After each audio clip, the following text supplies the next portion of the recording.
এই একটা প্রোগ্রামে আমি অত্যন্ত আনন্দিত। এই একটা প্রোগ্রাম মনে হচ্ছে একটা পারিবারিক প্রোগ্রাম, মনে হলো নিজের বাড়িতে আসছি আজকে। এরকম প্রোগ্রামগুলো বছরে খুব কম হয়, বছরে 4-5টা প্রোগ্রাম হয় এরকম, যেই প্রোগ্রামে আমি, রায়হান, আমাদের বাজার মুফতি আব্দুল কাইয়ুম মোল্লা সাহেব একসাথে থাকি। আমরা একসাথে স্টেজে থাকা মানে আমরা একসাথে যেরকম আমরা মাদ্রাসায় বা আমাদের বাসায় থাকি, প্রোগ্রামগুলোতে আসলে যখন একসাথে থাকি তখন এই প্রোগ্রামটা আরও সুন্দর হয়ে যায়। তো আপনারা আজকে ভাগ্যবান যে বিশ্বজয়ী হাফেজ এবং বিশ্বজয়ী হাফেজের উস্তাদ, বিশ্বজয়ী হাফেজ গড়ার কারিগর যারা আছেন তাদের মধ্যে বাংলাদেশের অন্যতম একজন কারিগর তিনি আমার বাম পাশে বসা আছেন। আমরা সেজন্য আমি নিজেও ভাগ্যবান, যেহেতু গাজীপুর জেলায় উনি এসেছেন।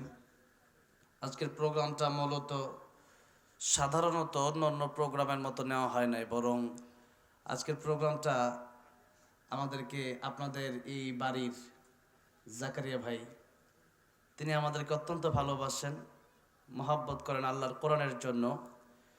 আমাদেরকে আমেরিকাতে দাওয়াত করেছেন এই এপ্রিল মাসে, 27 এপ্রিল, 17 এপ্রিল আমার ইতালিতে প্রোগ্রাম আছে, তারপরে আমেরিকাতে উনি আমাদেরকে একসাথে দাওয়াত করেছেন। তো সেই সূত্রে ওনার সাথে লম্বা সময় কথা হয়েছে আমাদের। হুট করেই খুব অল্প সময়ের ভিতরে এই ডিটটা নেওয়া হয়েছে এবং জাকারিয়া সাহেবের যে বড় ভাই আছেন, নাম জানি কি,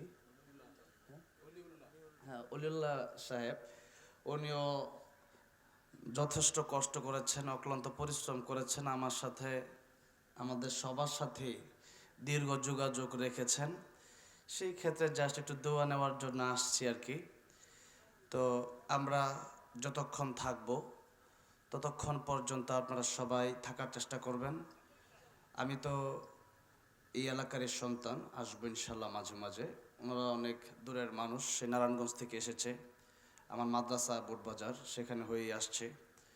তো রায়হান তেলাওয়াত করবে একটু পরে, কারণ প্রধান আকর্ষণ রায়হান আজকে। আমার বাড়ি গাজীপুর, আমি এলাকার মানুষ, আমি মেজবানি ধরতে পারেন, তারা হচ্ছে মেহমান। সেজন্য আপনারা একটু ধৈর্যের সাথে বসেন, আশা করি অনেক ভালো একটা প্রশান্তি, একটা তৃপ্তি নিয়ে আজকে বাড়িতে যেতে পারবেন ইনশা আল্লাহ। তুমি আছো হৃদয়ের গভীরে, ভুলবো তোমায় বলো কি করে। তুমি আছো হৃদয়ের গভীরে, ভুলবো তোমায় বলো কি করে। দেখি নাই তোমারে কোনো দিন, যতবার তোমারে খুঁজেছি, কোরআনের পথ তত বুঝেছি, নিজেকে চিনেছি। হে রাসূল নবীজি তোমার পাঠানো ঠিকানা পরে, তুমি আছো হৃদয়ের গভীরে, ভুলবো তোমায় বলো কি করে। ভুলবো তোমায় বলো কি করে। এই প্রোগ্রামটা এখানে যেহেতু আমরা আসছি বলেই দেই, আমাদের জাকারিয়া ভাই যখন আমাকে দাওয়াত করে নাই, প্রথমে দাওয়াত করেছিল রায়হানকে আর আমাদের বাজার মুফতি আব্দুল কাইয়ুম মোল্লা সাহেবকে। তখন হুজুর বললেন যে আমরা একা যাব, তাশরিফ দেশে থাকবে, তা হতে পারে না, তাকে সাথে নেওয়ার দরকার। তখন জাকারিয়া ভাই বলল যে তাশরিফ ভাইকে অবশ্যই বাইকেও নিয়ে যাব। তখন আমাদের আমেরিকা যাওয়ার এই বিষয়টা ফাইনাল হলো আর কি। তো যাক, এত ভালোবাসতেন যে আমেরিকা যাবেন, আমার বাজার মুফতি আব্দুল কাইয়ুম মোল্লা আমেরিকা যাবেন, সেখানেও তিনি বলতেছেন যে আমি একা যাব না, রায়হান আর আমি যাব না, তাশরিফ স্যার আমরা যাব না। আলহামদুলিল্লাহ বলেন। অনেক ভালোবাসেন আমাকে, ওনার সাথে আমার সম্পর্ক তখন থেকে, যখন আমার অবস্থানটা এরকম ছিল না, যখন আমাকে দেশের মানুষ ওইরকম চেনে না, তখন থেকেই আমার ওনার সাথে আমার সেই সম্পর্কটা ছিল। আল্লাহ রাব্বুল আলামিন এরকম একজন মানুষের দ্বারা ইসলামের আরো বেশি বেশি খেদমত করার তৌফিক দান করেন, জোরে বলেন আমিন। আল্লাহ রাব্বুল আলামিন আর রায়হান ইন্টারন্যাশনাল মাদ্রাসাকে কবুল করেন, জোরে বলেন আমিন। আমার মাদ্রাসা তাশরিফ ইন্টারন্যাশনাল মাদ্রাসা গাজীপুর বোটবাজার, সেই মাদ্রাসাটা আপনাদের কাছে দোয়া চাই, আল্লাহ যেন সেই মাদ্রাসাকেও কবুল করেন, জোরে বলেন আমিন। আল্লাহ রাব্বুল আলামিন এরকম ভালো ভালো মানুষ ঘরে ঘরে তৈরি করে দেন, জোরে বলেন আমিন। এখন আমাদের বাজান এই দেশের, হ্যাঁ আচ্ছা, এখন তার আগে একটু আমাকে ভাই প্রথমেই বলেছিল, আমাদের ভাই নাম, আজকে আমি মানে আমার শরীরও মোটামুটি একদম চলতেছে না। আমি সেই বগুড়া, গতকাল প্রোগ্রাম ছিল বগুড়া থেকে, সকাল 7টার দিকে আমি আসছি বগুড়া সোনাতলা, একবারে ওই জয়পুরহাট একবারে শেষ বর্ডার দিকে প্রোগ্রাম ছিল। প্রোগ্রাম থেকে বের হতে, আজকে তো যে মানুষ আপনারা আসছেন আলহামদুলিল্লাহ, অনেক মানুষ, আমি কম বলবো না, কিন্তু ওই জায়গার মানুষ থেকে বের হতে আমার অবস্থা খারাপ। আমি বের হচ্ছি, আমারে বলতেছে হুজুর আগে আমি খিচুড়ি নিয়ে নেই পরে বের হন। আমি বের হবো কেমনে?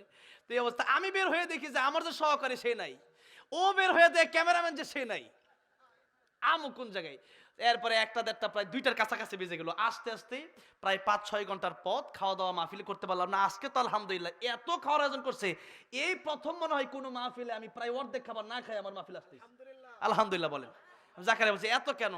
কত রকম মাছ আল্লাহ এই কালীগঞ্জে দিয়েছেন, এই গাজীপুরে দিয়েছেন, গুত্তু মাছ। হ্যাঁ, মাছের নামই শুনতে মজা লাগে, ঠিক না বে ঠিক? গুত্তু মাছ। রায়হান বলতেছে ভেড়া মাছ, বলেন মারহাবা। এই ভেড়া মাছ আমি আজকে ফার্স্ট খাইলাম, যদি আমার বাড়ি এখানে, আমি কিন্তু এই এলাকায় এরকম আসা যাওয়া কম, আর কি ছোট থেকে ঢাকায় বড় হয়েছি। তো এখন এই ভেড়া মাছ প্রথমে খাইছি, এরপরে কই মাছ, এরপর আর কি মাছ, শিং মাছ, ইলিশ মাছ, রুই মাছ, আর কি এত রকম মাছ, এরপরে গুস্ত, মানে বাদ রাখে নাই মনে হয়, মোটামুটি যেগুলো আমরা জানি সবই আয়োজন করছে। বলি আলহামদুলিল্লাহ, এত ভালোবাসেন, সেই ভালোবাসার বিনিময়ে আমরা দিতে পারবো না, শুধু দোয়া দিতে পারবো। আমরা যেন দোয়া করি, আল্লাহ যেন সেই দোয়াটা যেন তাদের জন্য কবুল করেন, আপনাদের এলাকার জন্য আল্লাহ, এই এলাকায় যেন আল্লাহ খাস রহমত বরকত নাজিল করেন, বলেন আমিন। একেবারে শেষ সময়, আমার সময়টা অনেক বেশি হয়ে গেছে, কারণ আমি জানি আমার বাজান বেশি কথা বলবে না। আমি একেবারেই মোটামুটি অসুস্থ, যে কথা বলতেছিলাম, থেরাপি দিছিলাম আজকে। এই থেরাপি হচ্ছে, এটাকে বলে হয় কাপিং থেরাপি আর কি, এটা হিজামা বলে। আমরা শরীরে দিছি, প্রচুর অ্যালার্জির কারণে এটা আজকে দেওয়ার কারণে শরীরটা একটু ব্যথা হয়ে গেছে পুরো শরীরে। প্রায় যিনি দিল উনি বললো প্রায় 58টা মনে হয়, এগুলা মানে রাসূল সাল্লাল্লাহু আলাইহি ওয়াসাল্লাম এটা দিতেন, অনেক বিষাক্ত রক্তগুলো বের হয়ে যায় এটা দেওয়ার কারণে। যদি কেউ পারেন দিবেন। তো এই জন্য মাঝে মধ্যে আমি এটা দিই আর কি, সবাই আবার দিতে পারে না। চাকু দিয়ে যখন এইভাবে দেয় তখন আমার কিন্তু সহজ না, একটু কঠিন আছে। তো এটা দিয়ে আসছি, তো পুরো শরীর একটু কাটা শরীর আর কি, আমার পুরো শরীরটাই প্রায় কাটা, মানে কাপড়ের ভিতরে যতটুকু আছে। তো এই জন্য আমিও ওই রকম সুস্থ না, তারপর আমি আসছি। আর উনিও অসুস্থ মোটামুটি বলতে গেলে, মাথা ঘোরাচ্ছে অনেক সময় ধরে, দিনে অনেক ব্যস্ত। রায়হানও প্রতিদিনই প্রোগ্রামে আছে, এখন তো প্রোগ্রামের সময়। তো হুট করে আজকে আমার খালি ছিল, তো জাকের বলছে এরপরে দিছি। তো আমি একটা গজল গিয়ে শেষ করব, রায়হান তেলাওয়াত করবে, 1-2টা গজল গাবে, আমাদের বাজারে একটু কথা বলবে, যে কথা শুনে আমরা উপকৃত হবো ইনশাল্লাহ। একেবারে শেষমেশ আমার ইফতি ভাই যেহেতু আমাকে বলেছেন যে ও মদিনার মাটির একটু বলতেই হবে, আপনারা যদি বলেন তাহলে বলবো, না এলে শেষ করে দিই। বলবো? আমি জানি যে নিজেরই ধৈর্য গোলাচ্ছে না, আর এখানে বসে ওয়াজ শোনা এটা জন্মের ধৈর্য লাগে, কথাটা বুঝতে পারছেন? এত সহজ না। এই জন্য রায়হান আজকে শুনছে, আবার তারা শুনে আলহামদুলিল্লাহ। আমরা আরো আগেও খুলনা, চুয়াডাঙ্গা কত জায়গায় মাহফিল করছি, তারা আবার শুনে আলহামদুলিল্লাহ। এমনি অনেকে বলে যে একলা একলা যান, তারা বলে না একসাথে যাবো, তাইলে ভালো লাগে। এই ভালো লাগা থেকে আর কি আসাতে বলবো, নবীর এই প্রেমের নাতে রাসূল সাল্লাল্লাহু আলাইহি ওয়াসাল্লাম গিয়ে আমি, আল্লাহ আমার মদিনায় যাওয়ার তৌফিক দিছে। 5বার ওমরা করছি, এবার হজে যাওয়ার নিয়ত করছি, আল্লাহ তৌফিক দান করেন, বলেন আমিন। ও মদিনার মাটি রে, সকল সুখ বুঝি তোর কপালে। ও মদিনা রে,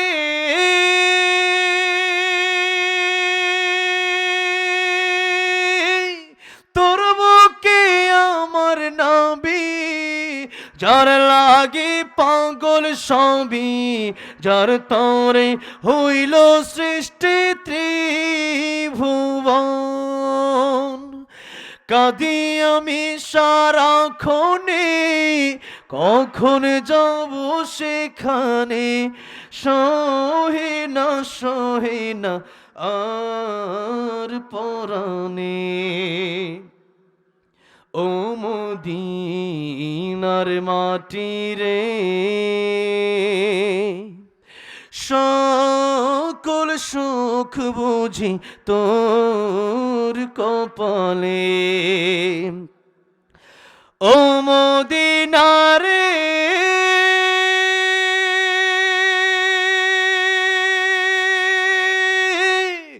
পাখি যদি হতাম আমি উড়ে উড়ে যেতাম আমি থাকতো না মনে কোনো যন্ত্রণা